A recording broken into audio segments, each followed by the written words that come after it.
Antes que nada, muchas gracias aquí a La Gata Negra, porque en realidad estamos aquí por una invitación de ellos y obvio de la FIL, así que muchísimas gracias.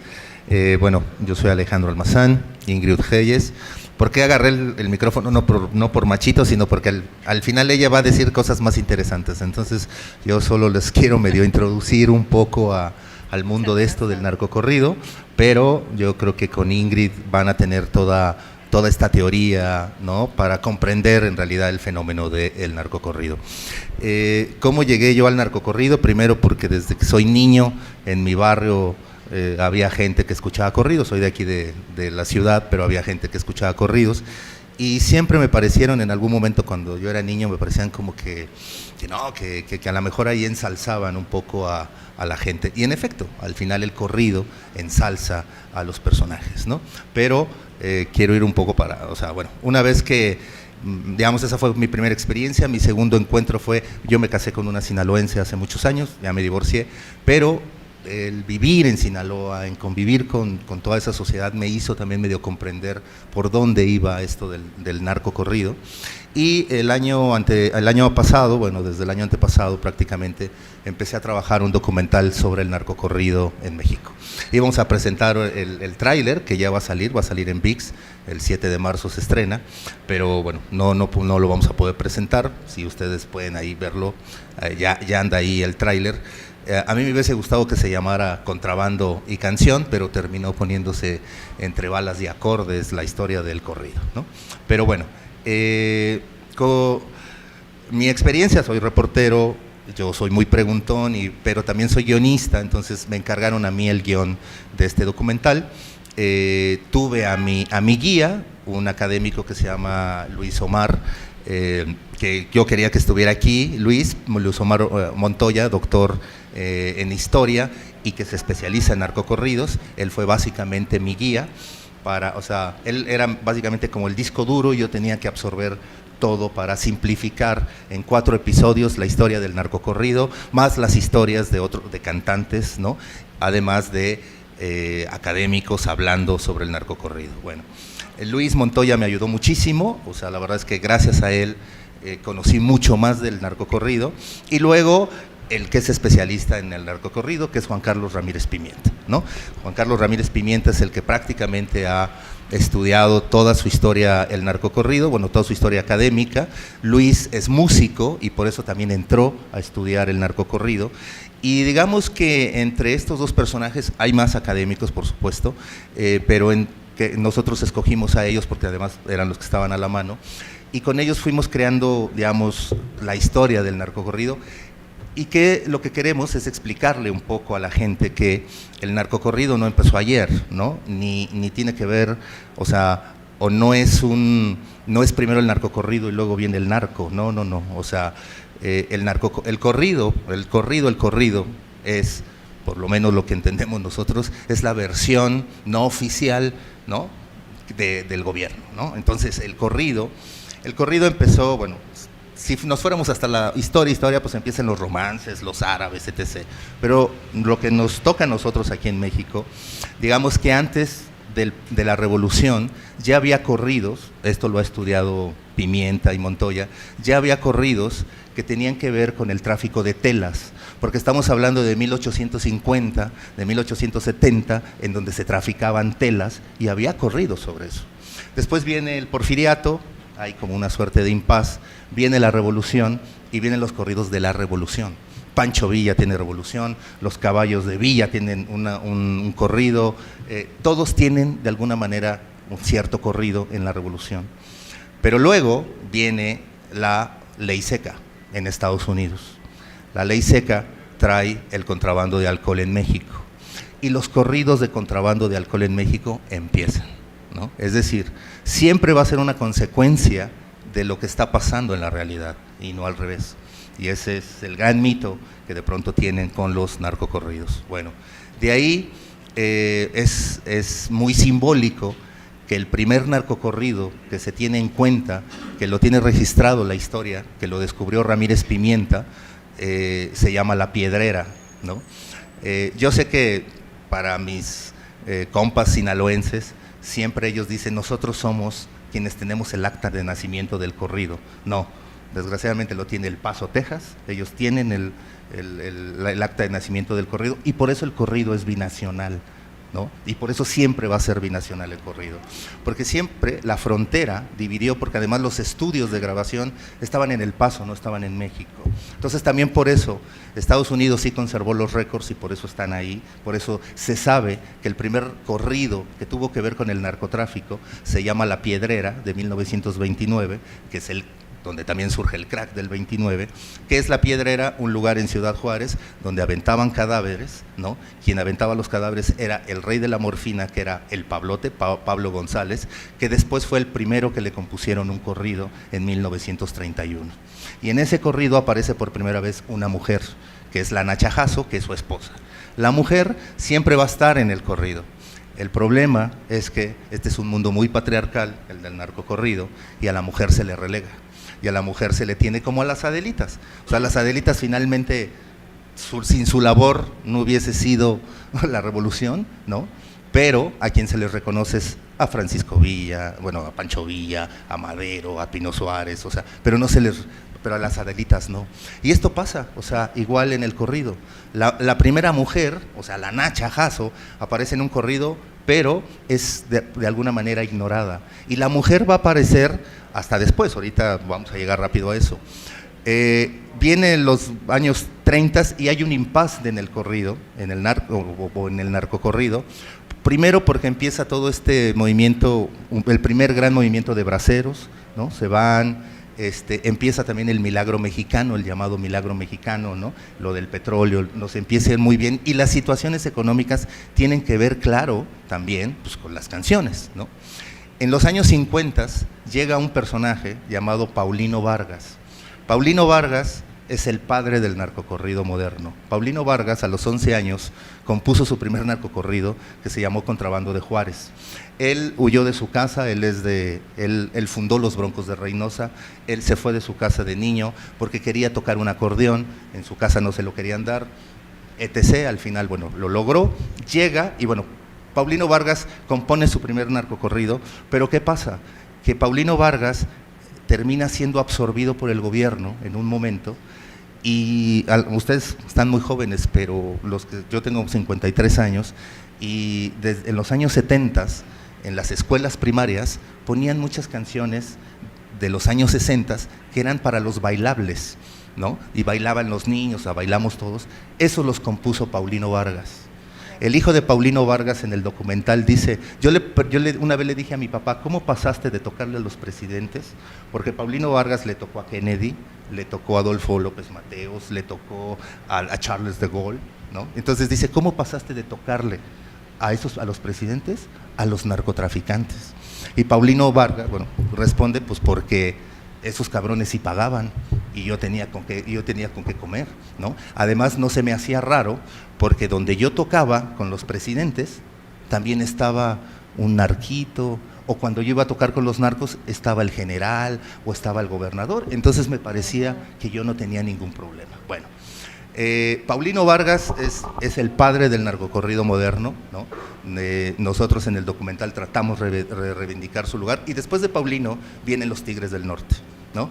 Los años 70 es el boom del narcocorrido, no hay en los años 60, sino llega ya el verdadero narcocorrido moderno, empieza en los años 70 con los Tigres del Norte, con Contrabando y Traición, una canción en mariachi que ellos de alguna manera trastocan y lo que hacen gracias a su productor musical, un inglés que venía del movimiento indie, del movimiento de rock, lo que le dice a los Tigres es, tú tienes que quitar ciertos instrumentos y tienes que meter instrumentos eléctricos. Y los Tigres del Norte hacen la rock, no sé, bueno, cómo decirle, el norcorrido, ¿no? Pero le meten esos instrumentos y por eso los Tigres son los grandes padres o sea, ¿no? O podrían ser el padre, los verdaderos hijos del narcocorrido, porque para mí sí Paulino es el mejor. Después vienen los Tigres, y bueno, los Tigres hacen mancuerna con Paulino. ¿Con quién? o sea, pues, con el rey de los corridos, y Paulino les compone con, la banda del Carro Rojo. Y esos dos éxitos, Contrabanda y Traición y la banda del Carro Rojo, que hasta la fecha los escuchamos, esos son los corridos fundadores, ¿no? Para que Oye Peso Pluma, a los que vamos a llegar, estén tocando, ¿no? Paso rápido a la historia. Los 70 son de los Tigres del Norte, pero los Tigres tienen algo que lo han hecho durante toda su carrera. Los Tigres no se quieren colgar la medalla de ser los padres del narcocorrido, no les gusta, ¿no? O sea, lo ven mal, a pesar de que han lucrado con ello.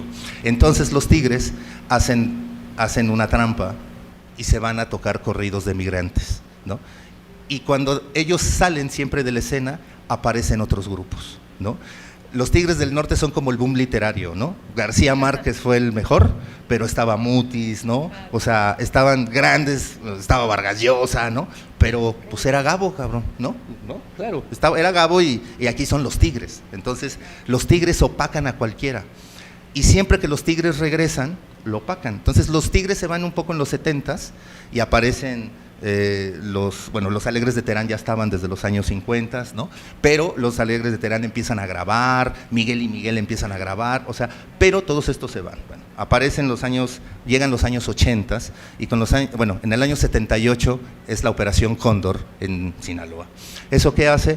Que los narcotraficantes se vayan a Guadalajara, que en Sinaloa ya no haya, y entonces se funde el cártel de Guadalajara. Y entonces los corridos empiezan a ser de otra manera, empiezan a ser ahora con personajes, ¿no?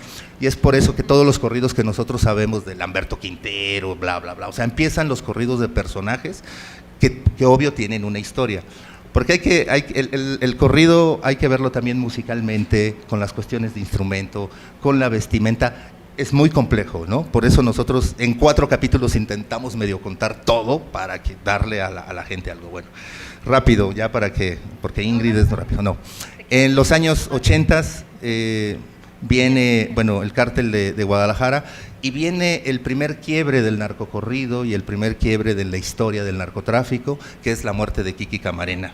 La muerte de Kiki Camarena, ex agente de la DEA, hace que de pronto se empiecen a censurar los corridos, ¿no? Y que se empiece a ver mal el corrido, ¿no? Pero como dicen muchos entrevistados en el documental, o sea, finalmente al gringo, al policía gringo, ese no merece corridos, ¿no? Los que merecen narcocorridos son los otros, los delincuentes, los que están afuera de la ley. A Camarena no le escriben ningún corrido, pero a Caro Quintero sí. Tanto que en 1989 los Tigres del Norte regresan de su exilio de corridos de migrantes para componer el disco más vendido en toda la historia, que son Narcocorridos Prohibidos, ¿no? Compuesto por Paulino Vargas y cantado por los Tigres del Norte. Un disco que va dedicado prácticamente al cártel de Guadalajara, ¿no? Donde ahí están todos los personajes, van desfilando y quien los compone pues finalmente es Paulino. Vienen esos años el 89 y otra vez los Tigres del Norte se hacen para atrás porque dicen no queremos la medalla y viene nuestro gran Chalino Sánchez, ¿no? Chalino Sánchez de Sinaloa, que se va primero para Tijuana, ahí lo arrestan, se queda ahí en la cárcel, ahí conoce a los malandros, después se va a California, ahí la hace de mil usos, hasta que Pepe Rivera, el papá de Jenny Rivera, que tiene una casa de discos en Estados Unidos, Discos Acuario, dice, este güey es un chingón, vente para acá para grabar, ¿no? Y Chalino Sánchez es el rey de los corridos, porque a diferencia de los Tigres, Chalino Sánchez sí se puso la medalla y se puso la camisa, y además orgulloso porque además él era un sicario, ¿no? Entonces dice, claro, o sea, entonces Chalino Sánchez representa todo eso del narcocorrido, dices, claro, o sea, al final el narcocorrido es el hijo bastardo del corrido, ¿no? O sea, eso es el narcocorrido, bueno. Llega Chalino Sánchez, pero lo matan, cabrón, ¿no? Lo matan en el 92, y justo cuando matan a Chalino, los Tigres regresan por sus fueros y cantan Pacas de Aquilo en 1992, ¿no? O sea, mientras están matando a Chalino, los Tigres vienen por sus fueros. Por eso los Tigres siempre van a estar entrando y saliendo, o sea, son un gran personaje, por supuesto, los Tigres del Norte. Bueno, muere Chalino, los Tigres vienen, jefes y jefes, pero por fin en los años 90 se reivindica a la mujer. O sea, se reivindica a Camelia la Tejana, se reivindica a la Nacha Jasso. ¿Con quién? Jenny Rivera llega a la escena. Y Jenny Rivera llega con un narcocorrido que se llama La Chacalosa, y a partir de ahí Jenny Rivera es la reina del narcocorrido, ¿no?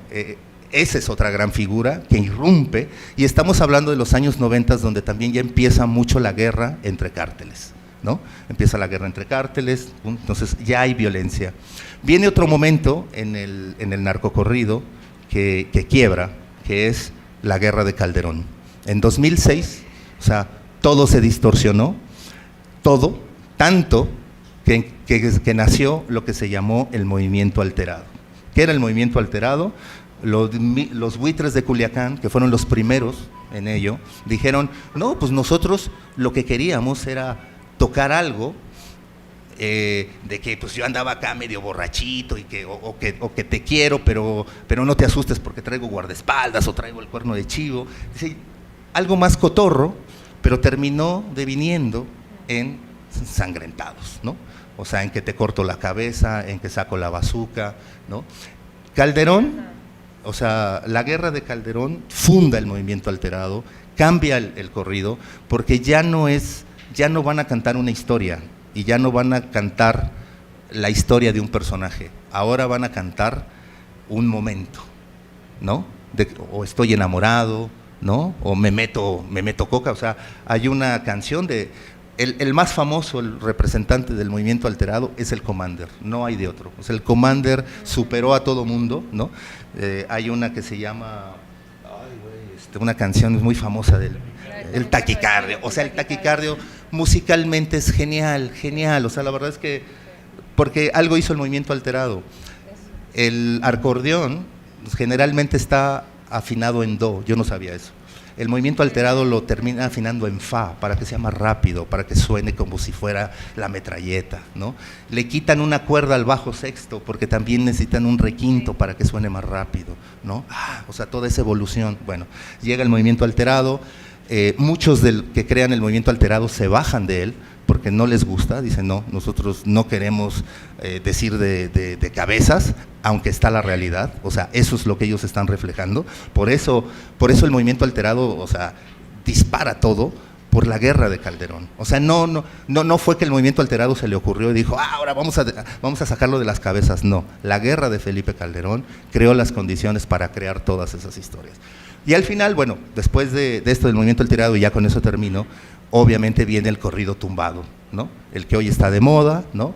O sea, yo en lo personal me parece que Natanael Cano, Peso Pluma son grandes músicos, son unos grandes músicos. Para mí la tuba con el acordeón es así, bueno, a mí me gusta mucho la música, entonces para mí me parece súper poderoso, ¿no? Las letras son igual, están en la realidad, ¿va? O sea, ¿quién de ustedes ha visto El Padrino? ¿Quién de ustedes ha visto Breaking Bad?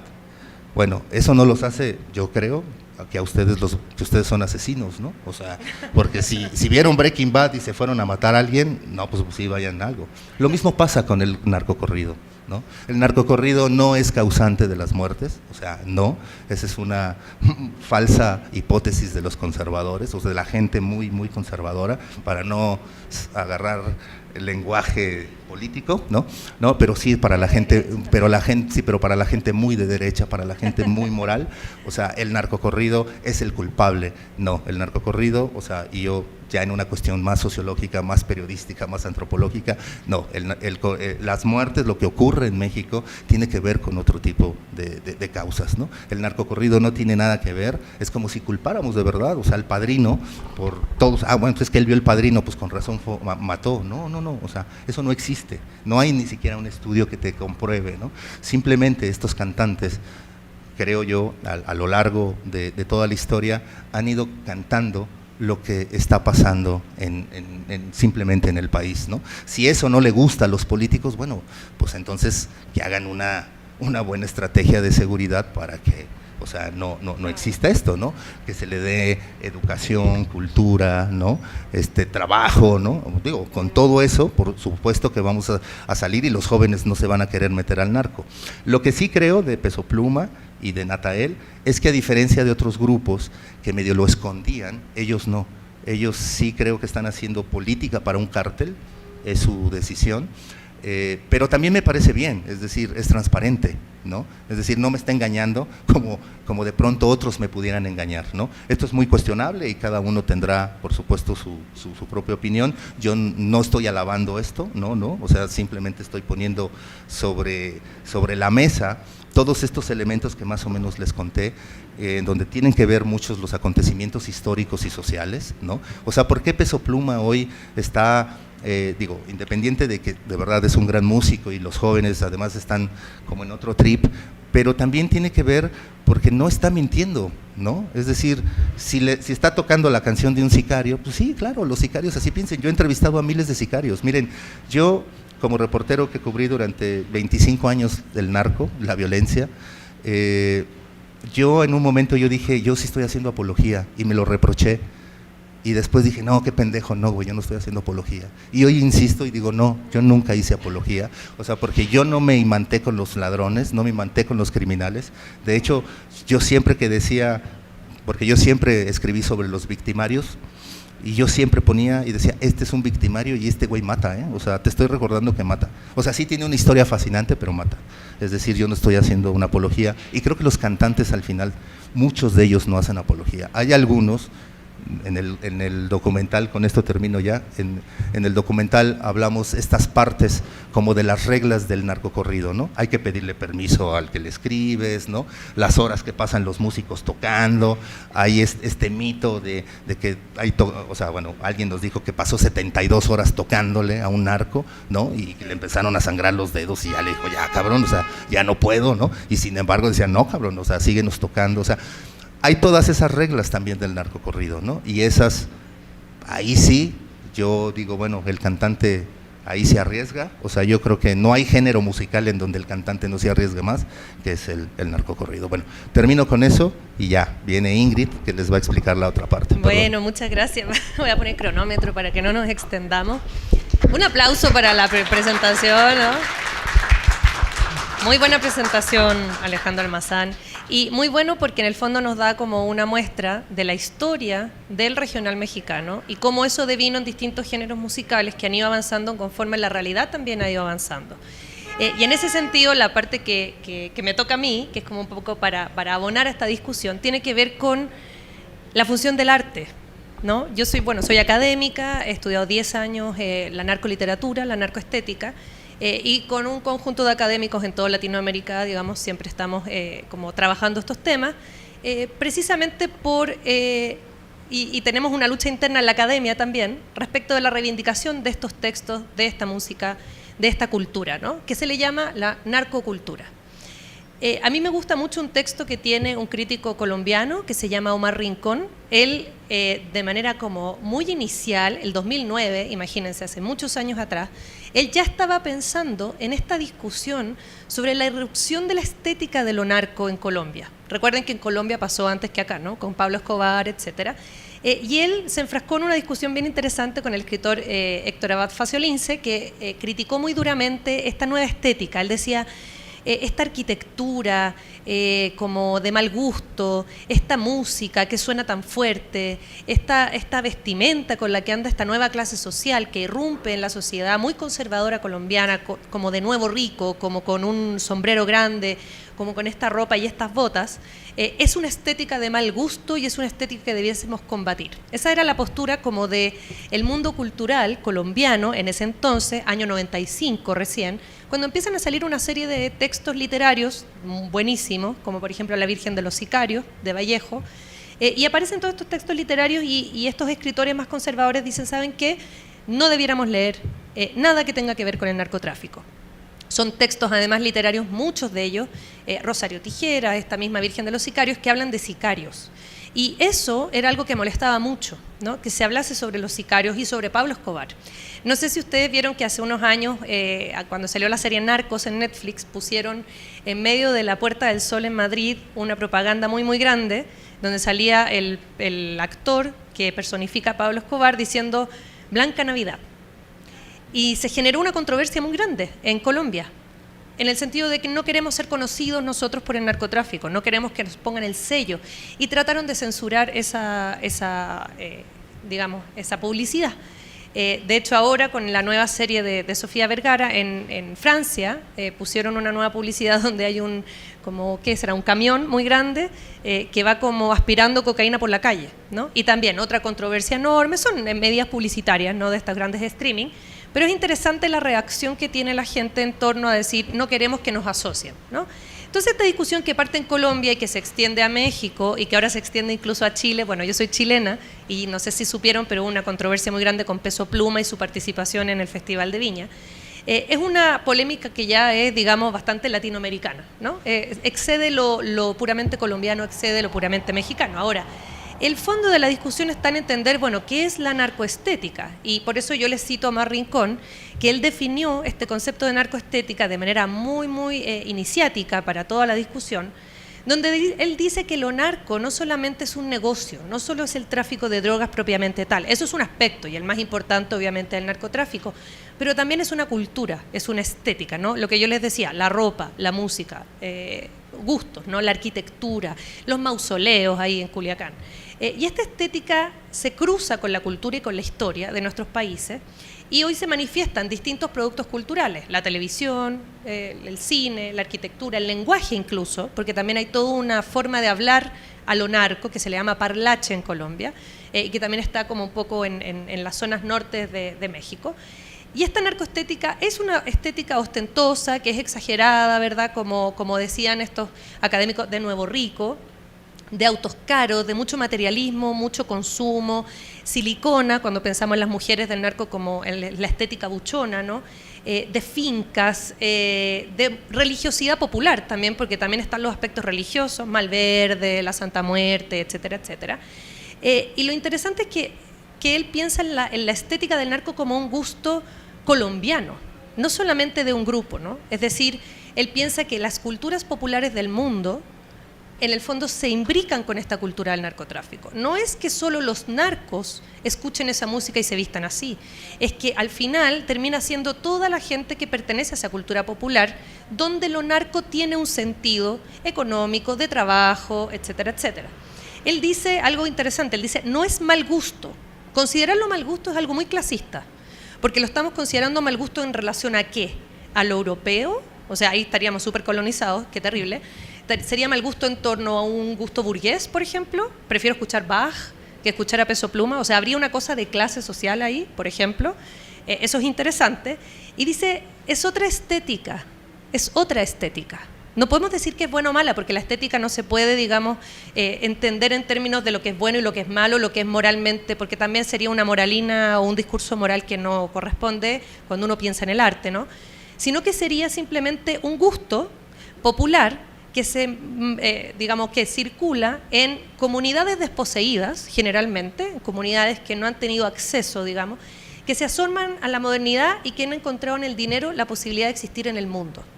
Y ahí un poco entender de dónde viene este gusto o de dónde viene esto de que los jóvenes se representen con el narcotráfico. Y ahí yo siempre cito un texto fenomenal de Sayak Valencia, que si no lo han leído, por favor léalo, Capitalismo Gore, donde ella desde Tijuana busca la explicación para lo que ella llama estos sujetos endriados, que son hombres jóvenes que entran a las filas del narcotráfico, movidos por una cosa que tiene que ver con un sistema económico mundial, ¿cierto?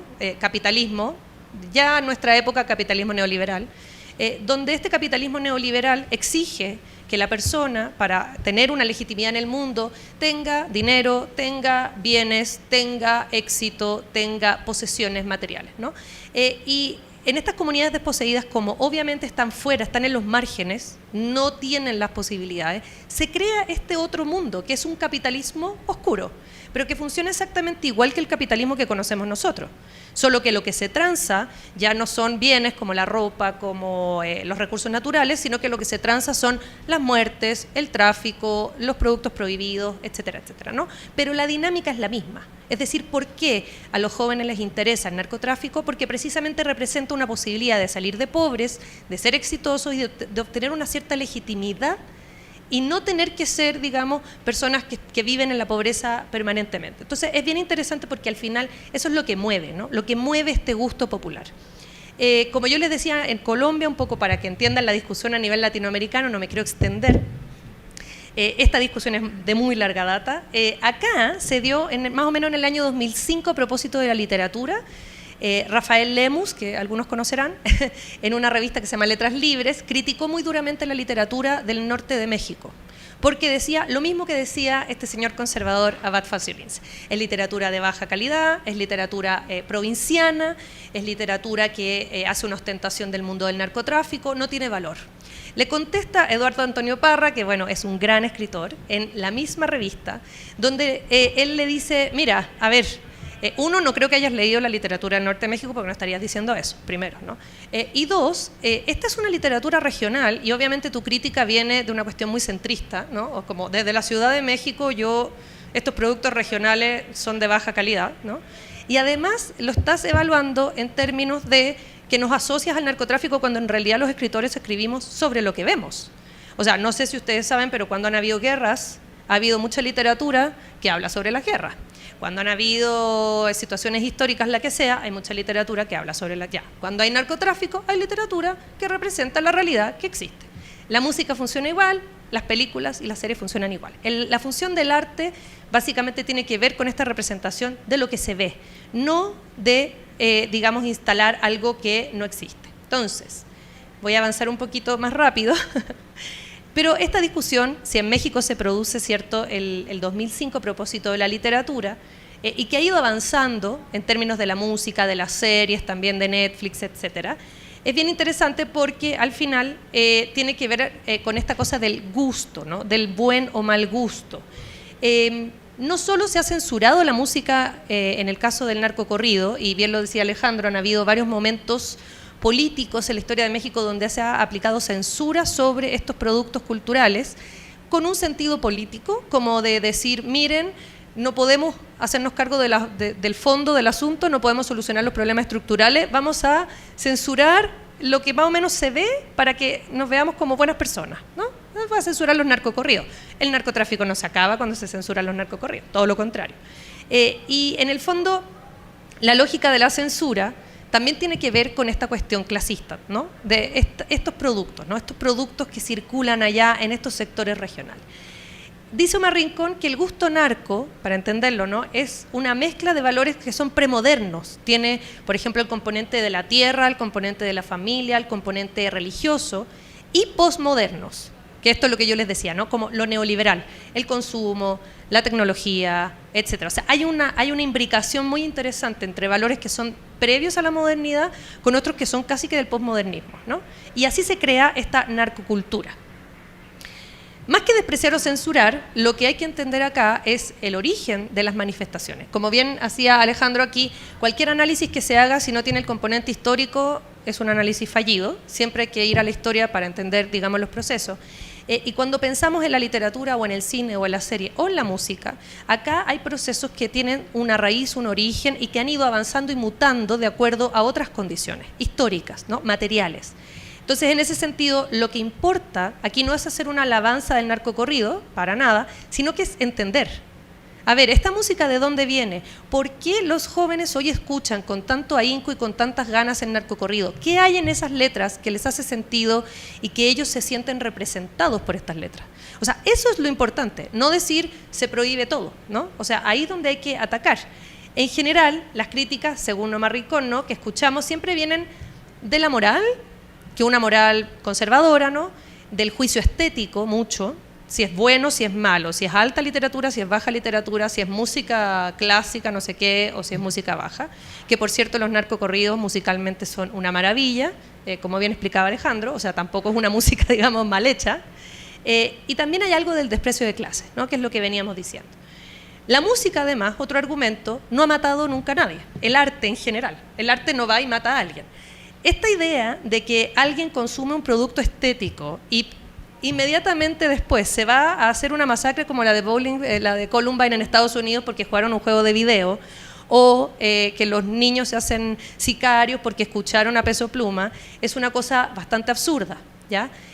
Porque no o sea, un niño burgués que tiene acceso a la escuela y que tiene acceso a la universidad probablemente no se va a convertir en sicario o escuchando narcocorrido. ¿A quién le va a hacer sentido? Al niño que no tiene ninguna opción y que en su ambiente la única alternativa de trabajo posible es ser sicario. probablemente ese niño se va a hacer sicario, pero no por la música, por las condiciones materiales, ¿no? El arte no incide en la realidad de esa manera. Sí hay una cuestión de ida y venida con el arte, hay un diálogo entre la realidad y el arte permanentemente, se retroalimentan, pero no incide como lo quieren hacer creer que incide, ¿no? Eso está equivocado.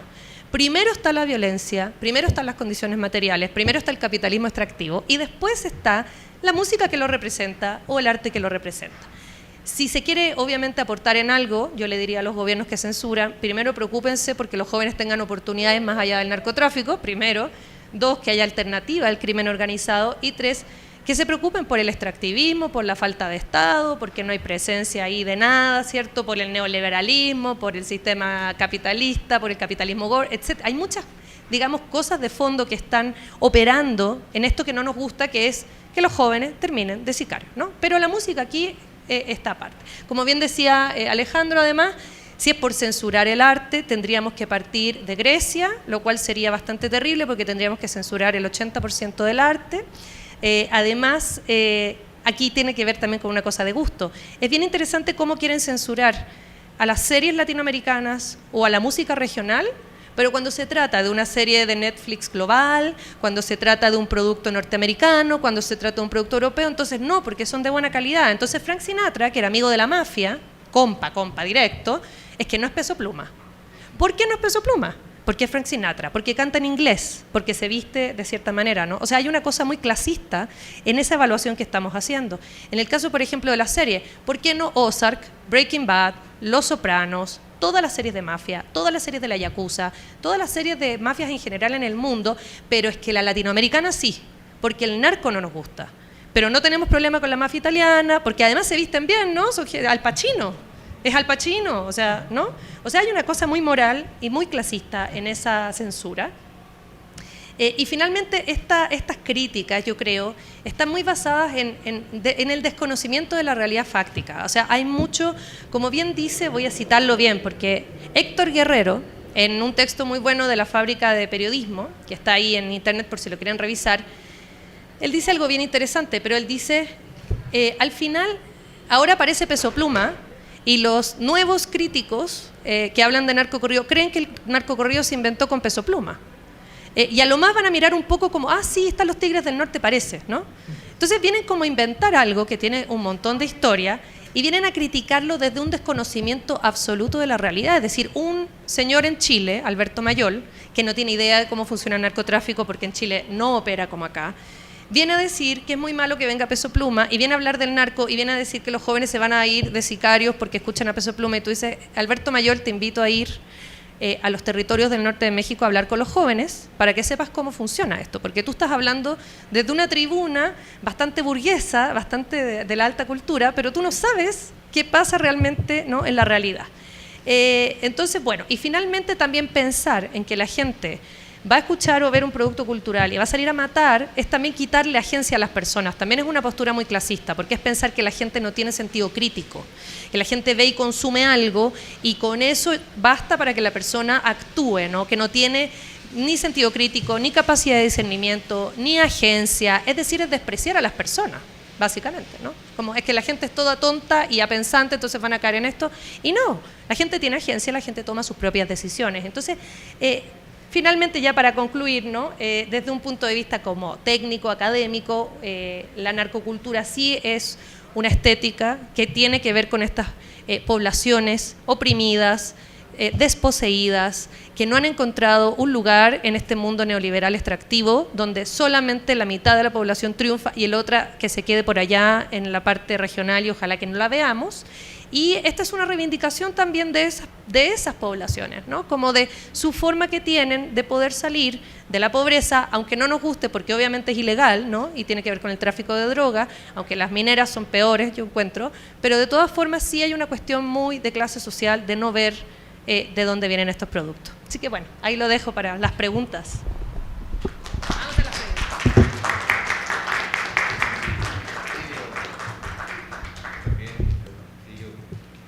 Ya, perdón. Sí, digo, preguntas, digo, no, para no hacer esto monólogos, ¿no?, sino más bien, bueno, si tienen preguntas, yo creo que aprovechen a Ingrid, que está aquí y que le sabe mucho a ello, ¿no? Así que, por favor, sí, claro. Sí, bueno, yo escuchando música grupera que, bueno, no me encanta. Siento que suena tan desafinada, para muy mi gusto, que se me hace como una provocación, ¿no? Y con amigos de Tlaxcala, que de milagro no me lincharon, decía, oye, qué música tan naca, está bien. Pero es lo que gusta, ¿no? Y también siento que empata los narcocorridos. Yo confundo un poco la música grupera, en qué medida corresponde con lo que han estado hablando, no conozco mucho. Pero también siento que empata con un ideal social de que, bueno, mientras viva, ando vendiendo droga, ando con morras, y ya si me matan, pues ya ni modo, ¿no? Y otra cosa que también siento es que ya también permeó, no solo es para gente desposeída, pobre, sino que, por ejemplo, en Acapulco, bueno, en un condominio donde estuve de gente acomodada, ponían pura música de esa, ¿no? Decía yo, también como que ya es algo que se está extendiendo más de lo típico, ¿no? Gente humilde que le rinde culto a la Santa Muerte, como que se está generalizando. Entonces, bueno, ese es unos comentarios. Y quería preguntarles también si repiten, por favor, el documental del que hablan para anotarlo y tratar de verlo. Gracias. Sí, para responder súper cortito a eso de lo actual, es bien interesante el fenómeno en general que ocurre con estos productos masivos.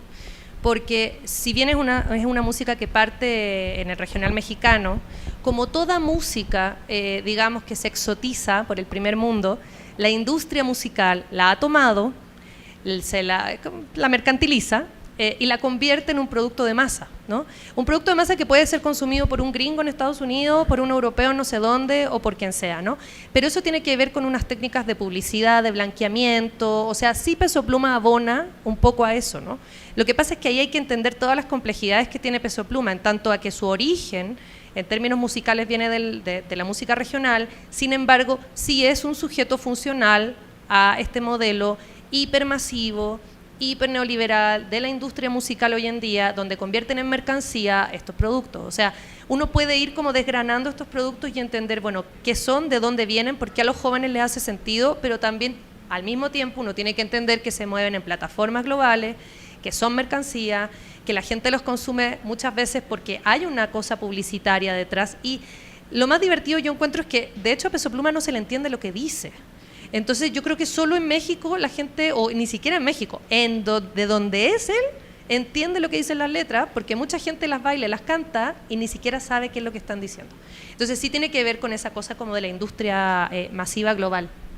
Y muy rápido, la banda tiene tuba, el corrido es como la música norteña, la base es la música norteña, acordeón y bajo sexto, ¿no? Claro, se han metido muchas ya innovaciones, hay grupos que ponen la tuba, Peso Pluma, pero por ejemplo los Intocables del Norte, que fueron los primeros que metieron la tuba al corrido, ¿no? Entonces, bueno, ahí, pero es otra cosa. Y yo sí creo que, así como el corrido, o así como la música de banda, la salsa, la cumbia, el reggaetón, es música popular, ¿no? Y al fin, y ahí está, y el vallenato, o sea, es música popular, digo, a la gente hay quienes no le pueda gustar, está bien, o sea, en gustos se rompen géneros, pero no creo que hay que colgarle el adjetivo de buena y mala, perdón.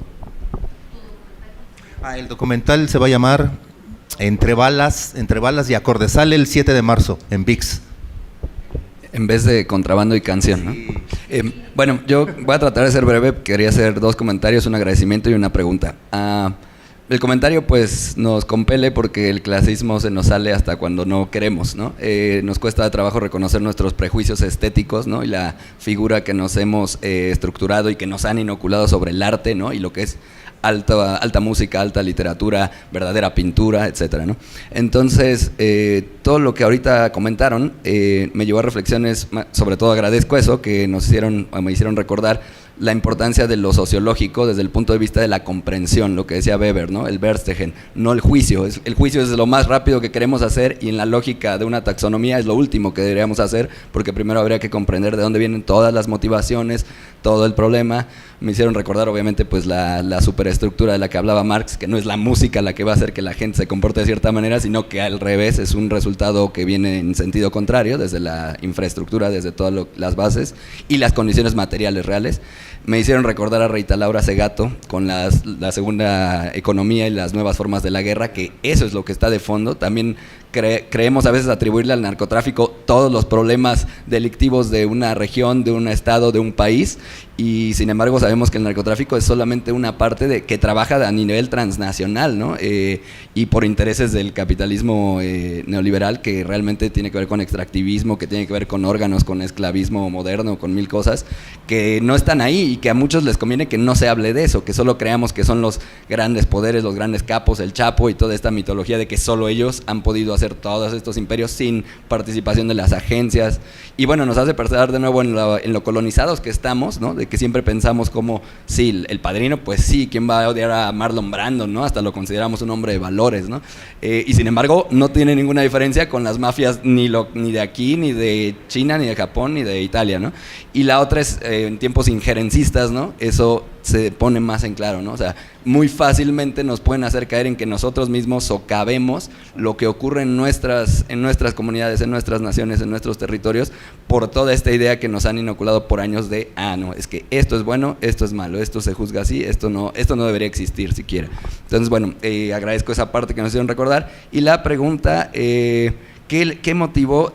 Otro agradecimiento es, yo no tengo ni idea de la parte musical que nos ha ofrecido Alejandro Almazán, y recordar también el debate del arte que Ingrid nos retomó ahí, la importancia de la estética. Y la pregunta es, ¿qué motivó a hablar ahorita de este tema? O sea, toda esta historiografía del narcocorrido y de su amalgamamiento con la narcocultura. Bueno, muy rápido, ya tenemos que irnos, ya te termina, muchas gracias, solo te respondo. Mira, yo desde que empecé a cubrir el narco, siempre dije, yo quiero hacer algo del narcocorrido. Nunca pude, hasta hace un par de años, cuando me buscaron unos productores que me dijo, oye, hay una historia como de narcocorridos, ¿tú le sabes? Y le dije, no, pues sí, me gustan, ¿no? O sea, le entro, pero obvio, no sé mucho de la historia, y fue cuando entra mi colega Luis Montoya a ayudarme, y bueno, pues junto obviamente con los productores hicimos todo. Nos hubiese gustado tener más dinero para meter más archivo, para comprar más canciones, ¿no? Pero bueno, no nos dio. Entonces bueno, ahí de pronto metemos una canción que la hubiese cantado Los Tigres, pero la canta otro cabrón, pues porque nos salía más barato, ¿no? Sí, porque bueno, pues esas cosas pasan, pero al final lo que sí queremos hacer es un documental sin prejuicios, es decirle a la gente, este es el narcocorrido, ¿no? Y ya, o sea, vete, o sea, pero desde nuestra postura, de donde nosotros no tenemos prejuicios, ¿no? O sea, yo como el guionista, yo no tengo prejuicios, ¿no? A mí me parece arte popular y me parece que la gente lo tiene que conocer, y si ya no le gusta, bueno, pues eso ya es decisión de ellos, pero no para censurarlo, ¿no?